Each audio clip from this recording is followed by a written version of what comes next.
MotoGP, Gigi D'Aligna, Marquez mengambil risiko bahkan ketika itu tidak perlu. Dengan kejelasan yang lebih baik, dia akan membuat lebih sedikit kesalahan. Ya sobat, Gigi D'Aligna memuji gelar ke-9 Marc Marquez. Setelah 4 tahun yang sulit, Gigi D'Aligna telah menjadi tokoh kunci dalam pengembangan Ducati. Insinyur ini membawa Ducati ke puncak MotoGP, menjadikannya tolok ukur bagi pabrikan lain. Bahkan, dari yang awalnya dianggap sebagai motor rumit, kini Ducati menjadi salah satu yang paling didambakan di grid kelas utama, di mana semua pembalapnya mampu unggul dan meraih hasil yang baik.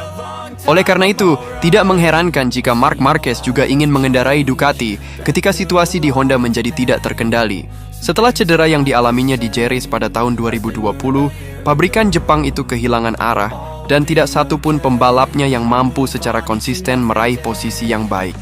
Hanya Marquez yang berhasil bersaing dengan motor Jepang tersebut. Tetapi momen-momen cemerlang yang singkat itu dibayangi oleh banyak kecelakaan dan cedera. Hingga akhirnya ia memutuskan untuk mengucapkan selamat tinggal kepada merek dengan sayap emas tersebut.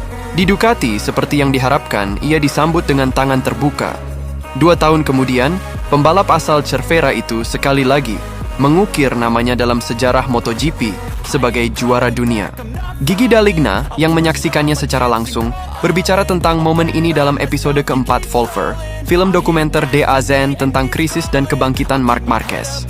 Ini adalah pelajaran yang sangat penting, bukan hanya untuk dunia olahraga. D'Aligna mengenang bagaimana kemenangan gelar Marquez dirasakan di Jepang.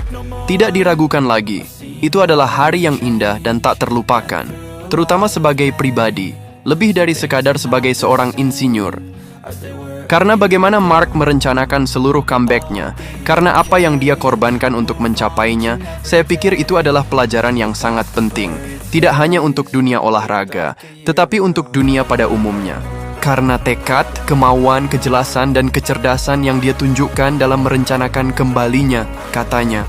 Namun, sang insinyur juga mengkritik pengemudi tersebut, berbicara tentang bagaimana mentalitasnya telah membawanya ke puncak, tetapi juga menyebabkan banyak kemunduran. Kelemahannya adalah dia mengambil risiko, atau dulu mengambil risiko, bahkan ketika itu tidak perlu. Dengan sedikit lebih banyak, katakanlah kejernihan pikiran, dia akan membuat lebih sedikit kesalahan, tegasnya.